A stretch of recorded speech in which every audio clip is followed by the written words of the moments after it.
Israel tetap melakukan 5 hal untuk menunggu Mesias, juru selamat yang mereka tunggu-tunggu sampai hari ini.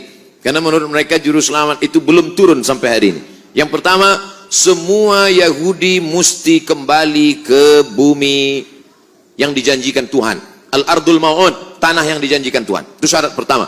Maka pada tahun 1946 mereka pun beramai-ramai pindah. Hari ini 5 juta penduduk Israel sudah kembali. Yang dari Maghribi, yang dari Rusia, yang dari Europe kembali. Dengan syarat ibu. Sebab mereka melihat nasab ini dari puak ibu. Yang kedua, mereka dulu pernah dihancurkan pada masa Kaisar Nebukadnezar yang menghancurkan Temple of Solomon. Maka mereka mesti membalaskan sakit hati terhadap Nebukadnezar. Kampung Nebukadnezar adalah Babel. Babilonia adalah Irak sekarang. Oleh sebab itu Irak mesti dihancurkan. Itulah makanya serangan kepada Irak ini terus bertubi-tubi hingga hari ini. Yang ketiga, bahwa bumi Palestina mesti hijau. Sebab syaratnya Mesias itu mau turun ke bawah kalau dia hijau. Agak-agaknya Mesias itu dari atas langit dia tengok, dah hijau atau belum? Bila hijau aku baru turun. Apa yang hijau itu? Itulah dia pohon gharqad, syajaratul gharqad. Dan itu ada disebut Nabi SAW. Apa kata Nabi SAW?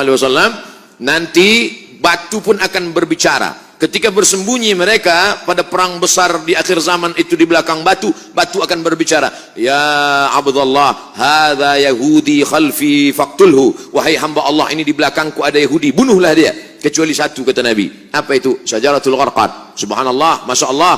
Bila kita sampai nanti, saya sampai ke satu kota yang dibelah menjadi 2, sebelah punya Mesir, sebelah lagi diambil oleh Israel. Saya tengok dengan mata kepala saya sendiri pohon-pohon gharqad mereka tanam menghijau seperti pokok pines. Lalu kemudian yang kelima, bahwa mereka mesti menguasai yang pernah dikuasai oleh Sulaiman dulu. Maka itu disebut dengan Great Israelian, Israel Raya, Israel besar. Mana batasnya? Dari 2 sungai, dari sungai Nil di Afrika hingga ke sungai Efrat di Irak. Maka batas negara mereka itu adalah 2 sungai. Maka dalam bendera dia dibuat ada bintang David, bintang David, lalu segi 6, lalu di atasnya ada garis warna biru, di bawah ada biru. Yang di atas biru itu sungai Nil, yang di bawah biru itu adalah sungai Efrat. Maknanya kerajaan mereka dari Nil hingga ke Efrat. Yang kelima, kalau nanti mereka berkuasa di dunia, maka selain daripada mereka akan menjadi ghaim. Ghaim itu adalah keledai tunggangan. Yang bukan dia akan menjadi ghaim. Siapa dia? Maka mereka tidak mengajak orang luar kepada agama dia. Sebab dia adalah agama sekaligus nation. Beza dengan kita. Kita Melayu. Tapi bukan agama. Beza dengan mereka. Mereka adalah Yahudi sekaligus sebagai agama. Maka yang bukan mereka, bukan golongan mereka akan menjadi ghaim, keledai tunggangan. Itulah yang terjadi saat ini. Maka ini mesti disuarakan. Video saya tentang ini sudah diupload di YouTube, hanya beberapa jam saja, lepas itu hilang. Kalau tak percaya, coba. Assalamualaikum warahmatullahi wabarakatuh. Ibu bapak hadirin pemuda-pemudi sebangsa setanah air dimanapun kalian berada. Apa yang diomongkan, apa yang diobrolkan, apa yang diceramahkan oleh Ustadz Abdul Somad ini terlalu lebay, terlalu berlebih-lebihan, terlalu tinggi, terlalu provokatif. Kenapa saya katakan demikian? Karena dia ini selalu menyimpulkan suatu masalah cuma dari satu sudut. Tidak melihat sudut-sudut yang lain. Karena kita ini hidup kan banyak sudut, bro. Dengan banyak sudut, wajah kita jadi cantik, jadi tampan. Dengan banyak sudut, kita berpakaian pun jadi indah. Dengan banyak sudut, lukisan pun jadi mahal. Tetapi Ustadz Somad ini melihat suatu permasalahan cuma dari satu titik sudut. Akhirnya terkesan murahan. Dan membuat Islam semakin lama semakin rendah. Karena memang ulama-ulama Islam seperti Ustadz Abdul Somad ini merendahkan derajat Islam dengan tanpa disadari. Mari kita bahas suatu permasalahan dari berbagai macam sudut. Setuju ya, Bu? Bapak-bapak hadirin pemuda-pemudi sebangsa setanah air. Mari kita lihat suatu permasalahan dari berbagai macam sudut. Agar kita semua menjadi orang-orang yang berguna, menjadi orang-orang yang berharga. Tidak hanya berharga di mata manusia, tetapi juga berharga di mata Tuhan yang Maha Esa. Saya begitu tertegun melihat sebuah pidato dari Benyamin Netanyahu. Kata Benyamin Netanyahu yang merupakan Perdana Menteri Israel. Beliau mengatakan, hari ini kita memiliki negara. Hari ini kita memiliki tentara. Hari ini kita memiliki angkatan udara yang kuat. Hari ini kita memiliki ekonomi negara of the earth yang mengekspor jutaan dolar. Hari ini kita mengembangkan Intel, Microsoft, IBM ke seluruh dunia. Hari ini dokter-dokter kami meraih penghargaan untuk penelitian medis. Jadi secara tidak langsung orang-orang Yahudi ini memang sudah menguasai dunia. Teknologi-teknologi yang kita rasakan, yang kita nikmati saat ini adalah teknologi yang diciptakan oleh orang-orang Yahudi. Jadi kalau Ustadz Somad, Ustadz Adi Hidayat, A'agim, UAS, Rizik Sihab, Habib Bahar, ulama-ulama MUI, FPI, HTI, PKS benci kepada orang-orang Yahudi, ya tolong bro.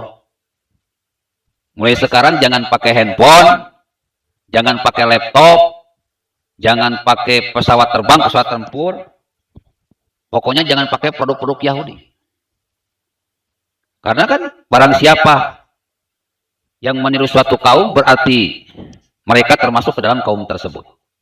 Jadi kalau UAS, Agim, Habib Rizik, Habib Bahar, ulama-ulama MUI, HTI, PKS pakai produk-produk Yahudi, Intel, Microsoft, IBM, ya berarti kalian secara tidak langsung sudah murtad dong. Sudah jadi Yahudi dong. Makanya bro, kalau menyimpulkan sesuatu itu pakai otak. Jangan melihat dari satu sudut, tapi harus berbagai macam sudut kita lihat. Orang Yahudi menemukan kehebatannya karena dia memegang teguh keyahudiannya. Ini kita harus belajar dari orang Yahudi. Kalau kita pengen hebat, kita harus belajar. Orang Yahudi menemukan kehebatannya karena berpegang teguh kepada keyahudiannya. Orang Kristen menemukan kehebatannya karena berpegang teguh kepada kekristenannya. Orang Hindu menemukan kehebatannya karena berpegang teguh kepada kehinduannya. Orang Buddha menemukan kehebatannya karena berpegang teguh kepada kebudaannya.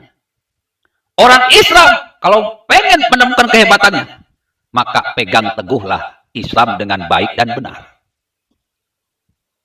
Syahrul Ramadan allazi unzila fihi al-Qur'an hudal linnas wa bayyinatin minal huda wal furqan. Al-Qur'an ini diturunkan sebagai petunjuk bagi manusia. Karena Al-Quran ini merupakan petunjuk bagi manusia. Seharusnya orang Islam bisa lebih hebat daripada Yahudi. Bisa lebih hebat daripada orang-orang Kristen. Bisa lebih hebat daripada orang-orang Buddha. Bisa lebih hebat daripada orang-orang Hindu. Namun sayang bro. Kata Allah sendiri, wa minan nasi may yaqulu amanna billahi wa bil yaumil akhir wa ma hum bimu'minin. Banyak orang yang mengaku beriman kepada Allah dan hari akhirat, tetapi mereka bukanlah orang-orang yang beriman. Banyak orang yang mengaku orang Islam, tetapi kata Allah, mereka bukanlah orang-orang Islam. Kenapa? Karena tidak menjalankan keislamannya, keimanannya dengan baik dan benar, sesuai tuntunan dan tuntutan Allah Subhanahu wa Ta'ala. Ya Bu, Wajar. Umat Islam banyak seluruh dunia, tapi tidak punya kekuatan seperti buih di tengah lautan, karena lebih mempercayai ulama-ulama seperti Ustadz Somad daripada Gus AA.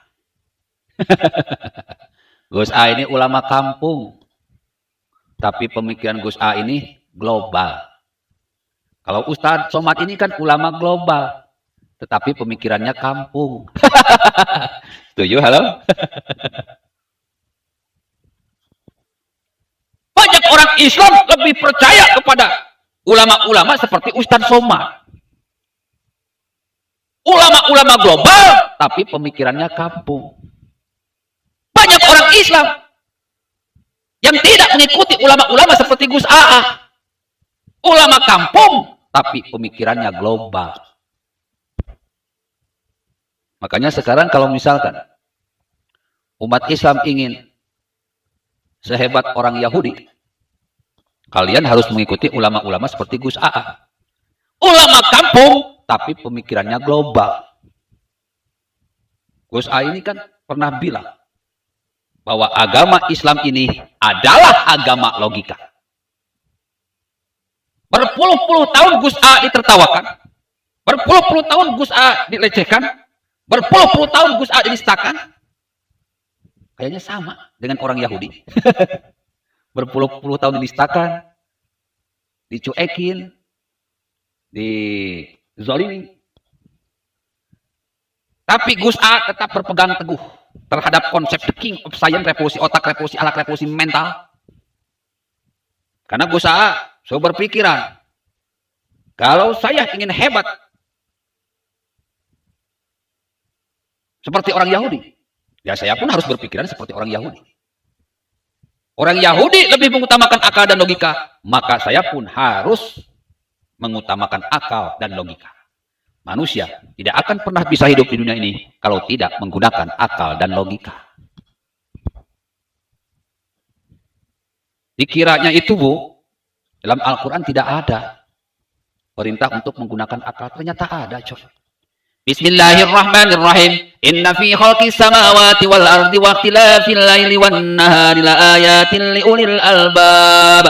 Sesungguhnya dalam penciptaan langit dan bumi dan silih bergantinya siang dan malam terdapat tanda-tanda bagi orang-orang yang berakal. Berakal berarti berlogika, berlogika berarti berakal. Tetapi umat Islam kebanyakan tidak pernah mau mengikuti akal mereka, tidak pernah mau menggunakan akal mereka.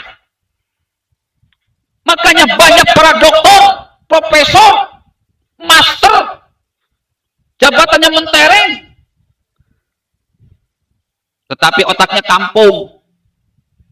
Banyak para ulama-ulama hebat di luar negeri pesantrenan, tetapi otaknya kampung karena logika mereka tidak jalan. Jadi kalau misalkan Islam seperti buih di tengah lautan wajar karena otaknya kampungan. Jangan marah, bro. Memang itu buktinya. Ngebahas masalah Israel saja yang dibahas bab kiamat. Ngebahas masalah Palestina saja yang dibuka bab Dajjal.